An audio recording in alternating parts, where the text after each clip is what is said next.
2024ರಲ್ಲಿ October ತುಂಬಾನೇ ವಿಶೇಷವಾದ ತಿಂಗಳು ಅಂತ ಹೇಳ್ಬೋದು. ಈ ತಿಂಗಳಲ್ಲಿ ಸಾಲು ಸಾಲು ಹಬ್ಬಗಳು ಬರುತ್ತೆ. ಎಲ್ಲ ರಾಶಿಯವರಿಗೂ ಕೂಡ ಒಂದು ಉತ್ತಮ ಫಲವಿರುತ್ತೆ. ಕನ್ಯಾ ರಾಶಿಯ ಫಲವನ್ನು ಗಮನಿಸೋದಾದ್ರೆ ಫೈನಾನ್ಷಿಯಲಿ ಈ ತಿಂಗಳಿಂದ ನೀವು ತುಂಬಾನೇ ಸ್ಟ್ರಾಂಗ್ ಆಗ್ತೀರಾ. ಆದರೆ ಈ ತಿಂಗಳು ಮೆಂಟಲಿ ಸ್ವಲ್ಪ ವೀಕ್ ಆಗ್ತೀರಾ. ಅದು ನಿಮ್ಮ ಮೇಲೆ ಡಿಪೆಂಡ್ ಆಗಿರುತ್ತೆ. ಇನ್ನು ಕನ್ಯಾ ರಾಶಿಯವರ ಹಣದ ವಿಷಯಕ್ಕೆ ಬರೋದಾದರೆ ಅನಿರೀಕ್ಷಿತವಾಗಿ ನಿಮಗೆ ಹಣ ಪ್ರಾಪ್ತಿಯಾಗುತ್ತೆ. ಗುರುವಿನ ಪ್ರಭಾವ ತುಂಬಾನೇ ಚೆನ್ನಾಗಿರುತ್ತೆ. ಗುರು ಬಲ ಇದೆ ನಿಮಗೆ. ಹಾಗಾಗಿ ಈ ತಿಂಗಳಿಂದ ನಿಮಗೆ ಒಳ್ಳೆ ಸುಖ, ಸಂತೋಷ, ನಿದ್ದೆ, ಸಮೃದ್ಧಿ ಎಲ್ಲದೂ ಕೂಡ ಸಿಗುತ್ತೆ.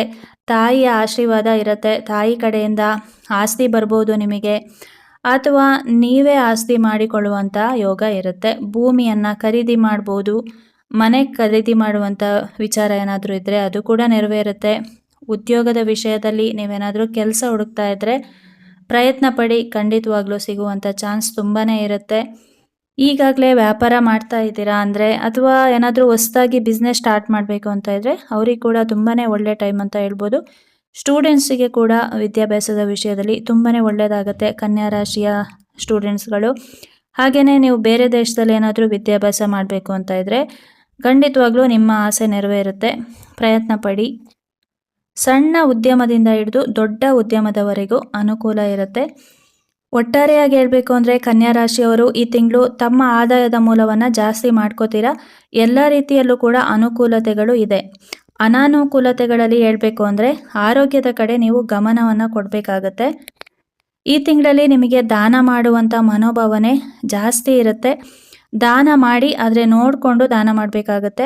ದಾನಶೂರ ಕರ್ಣರಂತೆ ಎಲ್ಲ ಕೂಡ ದಾನ ಮಾಡಿ ಮತ್ತೆ ಎಲ್ಲದನ್ನು ಕೂಡ ಕಳ್ಕೊಳ್ಳುವಂಥ ಸ್ಥಿತಿಗೆ ಬರಬೇಡಿ. ಯಾಕಂದರೆ ನಿಮಗೆ ದಾನ ಧರ್ಮ ಮಾಡೋದು ಅಂದರೆ ತುಂಬಾ ಇಷ್ಟ.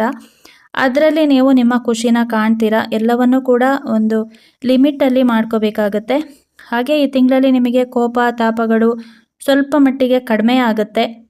ಈ ಕನ್ಯಾ ರಾಶಿಯವರ ಮತ್ತೊಂದು ಗುಣ ಅಂದರೆ ಅವರಿಗೆ ಯಾವುದಾದ್ರೂ ತೊಂದರೆಗಳು ಬರೋ ಮುಂಚೆನೇ ಸಿಕ್ಸ್ ಸೆನ್ಸ್ ಆ್ಯಕ್ಟಿವ್ ಆಗಿಬಿಡುತ್ತೆ. ಅವರಿಗೆ ಗೊತ್ತಾಗ್ತಾ ಇರುತ್ತೆ ಮುಂದೆ ಏನಾಗುತ್ತೆ ಅನ್ನೋ ಸೂಚನೆನ ಅವರಿಗೆ ಮುಂದೆನೇ ನೀಡ್ತಾ ಇರುತ್ತೆ ಅವರ ಮೈಂಡು. ಹಾಗಾಗಿ ನೀವು ಇದನ್ನೆಲ್ಲ ಗಮನ ಕೊಟ್ಟು ಸ್ವಲ್ಪ ಮುಂದಿನ ಹೆಜ್ಜೆಗಳನ್ನು ಇಡಬೇಕಾಗತ್ತೆ. ವಾಹನ ಚಾಲನೆಯಲ್ಲಿ ಎಚ್ಚರವಾಗಿರಿ. ದೇವಸ್ಥಾನಕ್ಕೆ ಅವಾಗವಾಗ ಹೋಗಿ ಬರ್ತಾ ಇರಿ. ಎಲ್ಲರನ್ನೂ ಕೂಡ ನಂಬೋದಕ್ಕೆ ಹೋಗಬೇಡಿ. ನೀವು ನಂಬಿ ಮೋಸ ಹೋಗೋದು ತುಂಬಾ ಜಾಸ್ತಿ. ಅದು ನಿಮಗೆ ಗೊತ್ತಿರುತ್ತೆ. ಕನ್ಯಾ ರಾಶಿಯವರಿಗೆ ಎಕ್ಸ್ಪೀರಿಯನ್ಸ್ ಆಗಿರುತ್ತೆ.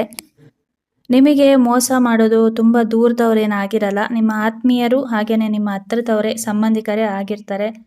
ಅವ್ರು ಏನು ಮಾಡ್ತಾರೆ ಅಂದರೆ ಅವರ ಅನುಕೂಲತೆಗೆ ನಿಮ್ಮನ್ನು ಉಪಯೋಗಿಸ್ಕೊಂಡು ನಿಮ್ಮನ್ನು ತುಳಿದು ಅವರ ಕಾರ್ಯವನ್ನು ಸಾಧಿಸ್ಕೋತಾರೆ. ಕೊನೆಗೆ ನಿಮ್ಮ ಮೇಲೇ ಆರೋಪನ ಮಾಡ್ತಾರೆ.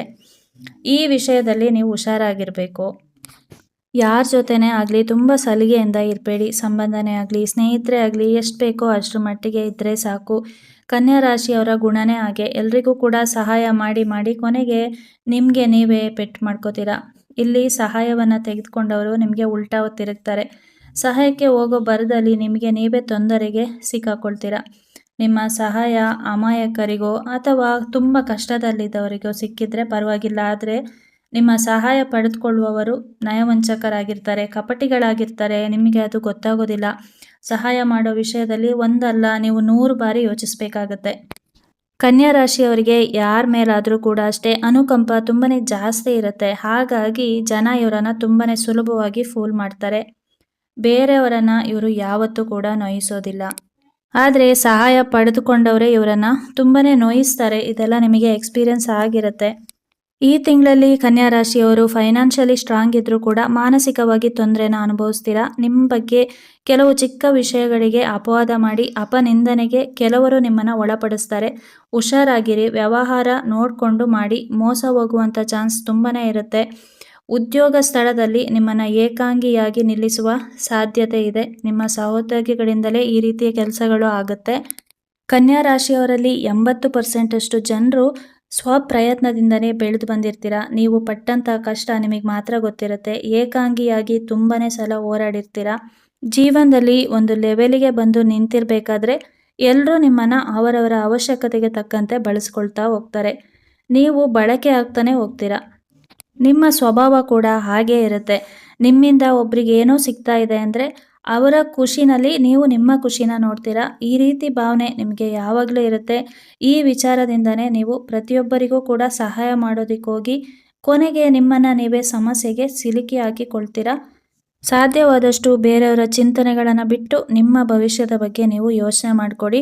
ಆರೋಗ್ಯದ ಬಗ್ಗೆ ಗಮನ ಹರಿಸಿ, ಸಾಧ್ಯವಾದರೆ ಪುಣ್ಯಕ್ಷೇತ್ರಗಳಿಗೆ ಹೋಗಿ ಬನ್ನಿ. ಈ ತಿಂಗಳಲ್ಲಿ ಕನ್ಯಾ ರಾಶಿಯವರಿಗೆ ಎಲ್ಲ ವಿಷಯದಲ್ಲೂ ಕೂಡ ಪಾಸಿಟಿವ್ನೇ ಇರುತ್ತೆ. ಉದ್ಯೋಗ, ವ್ಯಾಪಾರ, ವ್ಯವಹಾರ, ಆಸ್ತಿ, ವಿವಾಹ ಎಲ್ಲ ವಿಷಯದಲ್ಲೂ ಕೂಡ. ವಿವಾಹ ಆಗ್ತಾ ಇದ್ದೀವಿ ಅಂದರೆ ಮದುವೆ ಆಗುವಂಥ ಹುಡುಗ ಆಗಿರ್ಬೋದು, ಹುಡುಗಿ ಆಗಿರ್ಬೋದು, ಅವರ ಬ್ಯಾಕ್ಗ್ರೌಂಡ್ ಬಗ್ಗೆ ಸ್ವಲ್ಪ ವಿಚಾರಿಸಿ ಮತ್ತು ಅವರ ಜಾತಕನ ಪರಿಶೀಲಿಸಿ ನೀವು ಮದುವೆ ಆಗೋದ್ರ ಬಗ್ಗೆ ಒಂದು ಹೆಜ್ಜೆನ ಇಟ್ಟರೆ ಒಳ್ಳೆಯದು. ಪಾಸಿಟಿವ್ ಆಗಿರಿ. ಈ ತಿಂಗಳು ಎಲ್ಲ ಕೂಡ ಒಳ್ಳೆಯದಾಗುತ್ತೆ. ಫೈನಾನ್ಷಿಯಲಿ ತುಂಬಾ ಚೆನ್ನಾಗಿದೆ. ಮಾನಸಿಕವಾಗಿ ನೀವು ಸ್ವಲ್ಪ ಡಿಸ್ಟರ್ಬ್ ಆಗ್ತೀರಾ ಅಂದರೆ ಅದು ನೀವು ಮಾಡಿರುವಂಥ ಕೆಲವು ಎಡವಟ್ಟುಗಳಿಂದ. ಇದಕ್ಕೂ ಮೀರಿ ಇನ್ನೂ ಕೂಡ ನಿಮಗೆ ತುಂಬಾ ತೊಂದರೆ ಆಗ್ತಾ ಇದೆ ಅಂದರೆ ಆದಷ್ಟು ಬೇಗ ನಿಮ್ಮ ಜಾತಕನ ಒಂದು ಒಳ್ಳೆ ಜ್ಯೋತಿಷಿ ಹತ್ರ ಪರಿಶೀಲನೆ ಮಾಡಿ. ಏನಾದರೂ ಲೋಪದೋಷಗಳಿದ್ದರೆ ಅದನ್ನು ಪರಿಹಾರ ಮಾಡಿಕೊಳ್ಳಿ. ಎಲ್ರಿಗೂ ಕೂಡ ಒಳ್ಳೆಯದಾಗಲಿ. ಹಾಗೆಯೇ ಈ ವಿಡಿಯೋ ನಿಮಗೇನಾದರೂ ಇಷ್ಟ ಆಗಿದ್ದರೆ ಒಂದು ಲೈಕ್ ಮಾಡಿ, ಶೇರ್ ಮಾಡಿ, ಕಮೆಂಟ್ಸ್ ಮಾಡಿ. ಸಿಗೋಣ ಮುಂದಿನ ವಿಡಿಯೋದಲ್ಲಿ. ಧನ್ಯವಾದಗಳು.